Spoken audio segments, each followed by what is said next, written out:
We have seen a lot of truly unforgettable, iconic video game trailers. The original Super Smash Bros. Trailer where Mario and Yoshi and Donkey Kong and Pikachu start suddenly kicking the crap out of each other. Or how about the original Assassin's Creed trailer, where we first saw Altair and his iconic extendable wrist knife in action. Remember that trailer for Dead Island that played entirely in reverse the whole time? I mean, so freaking cool.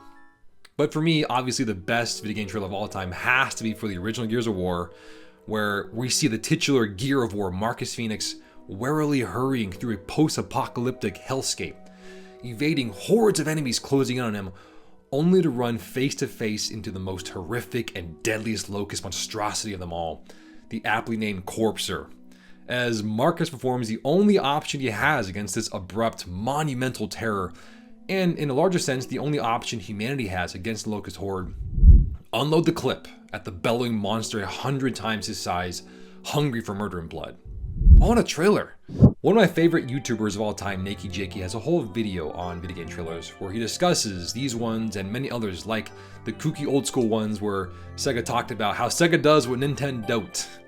The edgy, ridiculous, over-the-top video game trailers of the 90s and early 2000s, and you should definitely watch that video.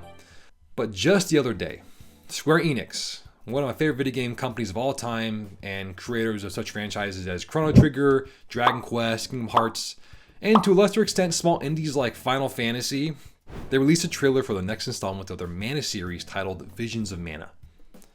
This trailer is entirely in Japanese. I don't speak Japanese, but as soon as I watched this, I rewatched it several times and then sent the video to several of my friends who also don't speak Japanese, and I told them what I'm going to tell you right now.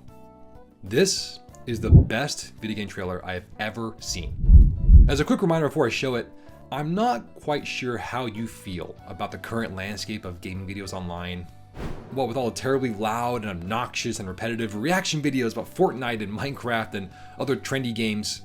For me, I think video games mean so much more than what I'm seeing, and I want the world to see more videos like this one.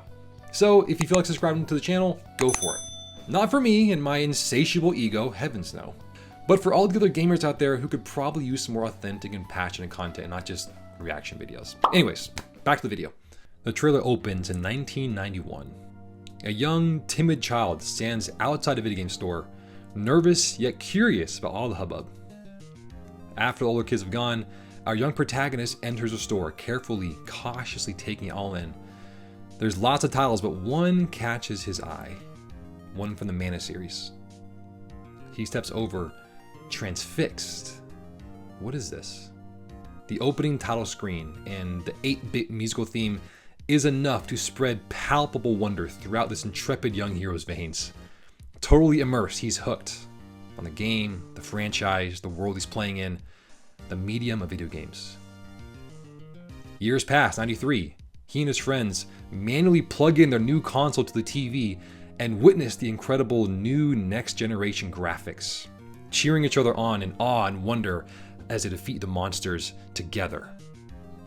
1995, Christmas. Another Mana series game releases, and our protagonist, older, experiences the same nostalgia and hype despite having grown up considerably since his first game. More years go on. Our protagonist is a working man now. But still, the announcement of a new Mana game is enough to make him feel like the little yellow jacket wearing, bowl haircut haired kid he was. The cheers, the victory, the music, they're all enough. They've always been enough. Enough to get him to realize that he'll be playing this franchise forever. That he'll love video games forever. By Vision of Mana 2024. That's the trailer. And I've seen a lot of video game trailers. Real life ones, live action ones, animated ones, gameplay ones, cinematic ones, whatever. But I have never, ever seen a video game trailer that so captured what it was like to grow up playing video games in the 90s. And how these video games and those franchises stick with you and inspire you throughout the rest of your life, decades after you first booted up your 16-bit video game you got from a dusty, enchanting video game store down the street. I've been thinking a lot about the current state of video games and what today's young gamers are playing. The games kids play nowadays are very unlike the games you and I played when we were kids. The reason I like this video game trailer so much is because it reminds me so much of why video games are so important to me. In a way, this trailer captured the essence of why I even started this whole channel in the first place. That incredibly powerful nostalgia for video games, coupled with the feelings of immersion and wonder and awe of playing a new video game when you were young, and in ways you'll never be able to fully articulate how that video game took you out of yourself and allowed you to enter a world where you were the hero, where you could do anything.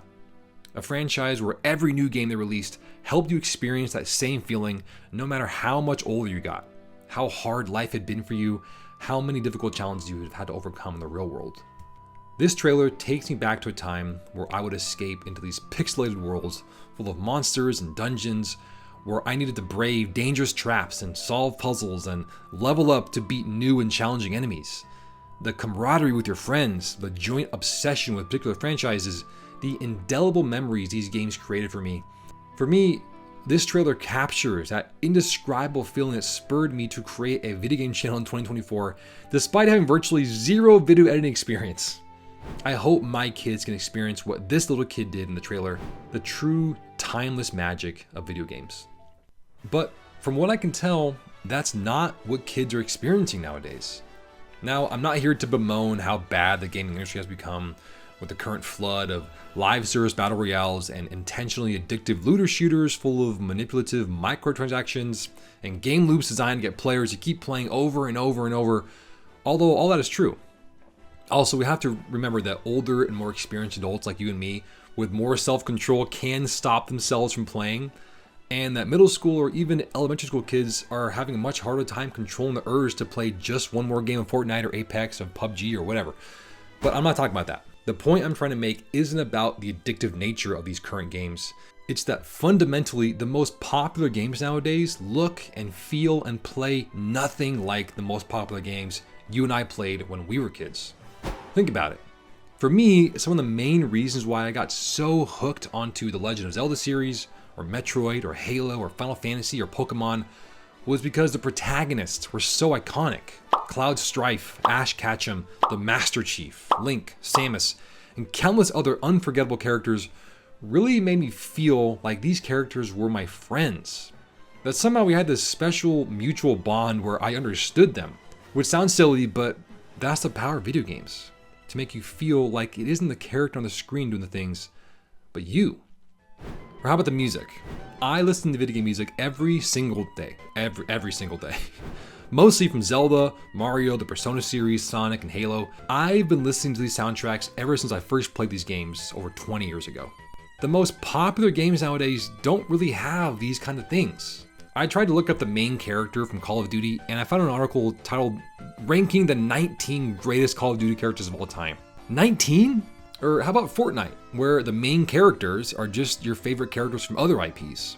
Can you imagine kids playing Fortnite today, and then 20 years later, reminiscing and saying, oh man, I freaking love that banana guy from Fortnite. He really inspired me to go on adventures and follow my passions. Or, hey, do you remember that sick-ass Ghostbusters car in Rocket League we used to play as kids?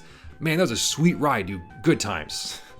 Of course, I'm being a bit facetious, obviously, and I know that a lot of people have a lot of fun with these games, and they're creating their own memories right now.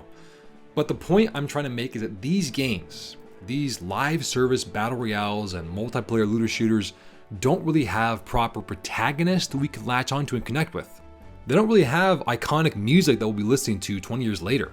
They don't really have final bosses, or tough levels you needed your older brother to beat for you, or cool secret Easter eggs, or character arcs for NPCs, or big reveals that the bad guy was actually your evil twin dad from a different dimension, or whatever the hell happened in the Metal Gear series games. These games kids are playing nowadays will not have game trailers like this 20 years from now. These games don't have sequels, they usually have reskinned clones with different UI. Remember the Overwatch 2 disaster? You know how Call of Duty and NBA 2K and FIFA all release at least one new game a year? They're not that different from previous titles. And it makes me kind of sad that a lot of kids nowadays aren't really experiencing this stuff we did when we were kids in the 90s and 2000s, when you saw that cool looking box art at Blockbuster for a random game you never heard about, and it became one of your favorite games of all time, like what happened with me and Metroid Prime. Again, I'm not crapping on all live service and free-to-play games here. I've put in dozens and hundreds of hours into games like Fall Guys and Minecraft and Rocket League and whatever. It's fun. I've had a ton of fun with it. It's awesome. But it's a different kind of fun than what I had growing up. To me, it's more about winning against other people in real life and less about experiencing a gripping story in a massive world with complicated, diverse characters attempting to overcome overwhelming obstacles to achieve their goal, protect those they love from evil, and save the world from imminent danger. A while back, I went with my family and my wife's friends on a little vacation to Mexico. We were all talking about our favorite movies, and I told them my favorites were The Dark Knight, Gladiator, and The King's Speech, which is true. "So you're a guy that likes a hero," one of these friends of a friend remarked, with an oddly condescending and sarcastic tone, as if relating to these singular heroic protagonists was immature and childish. I didn't like that guy. I've always related to these characters because they made me feel like I was Link battling Ganon, that I was Samus battling Ridley, that I was Marcus Phoenix chainsawing Locust, or that I was Titus battling Sin, and you get the point. I want other people to experience this, and I want other kids to experience the same things this kid in the trailer did. Because that's what video games were for me. And for me, whenever a new Zelda, a new Metroid, any retro-style pixel art comes out really, the little kid in me always snaps to attention and smiles and remembers what it was like when I first played Ocarina of Time, or Link's Awakening, or Pokemon Blue version, or Final Fantasy VI, or any of those games that truly mattered to me when I was a kid. I think the games that kids nowadays are playing really do matter to them, obviously. You don't get a game like Fortnite with over 230 million active users or whatever without that game actually mattering to a lot of people. But I can't help but think these types of games matter to kids in a different way. A more ephemeral, fleeting way, based more on winning a competition or getting first place, instead of tearing up when Ash finally beats the Elite Four and the music swells and you did the thing no one thought you could do, that you never thought you could do. Those are the reasons why video games are so special to me. And that's why this trailer is the best video game trailer I've ever seen. Thanks for watching. And if you want to watch more videos like this, be sure to hit that subscribe button.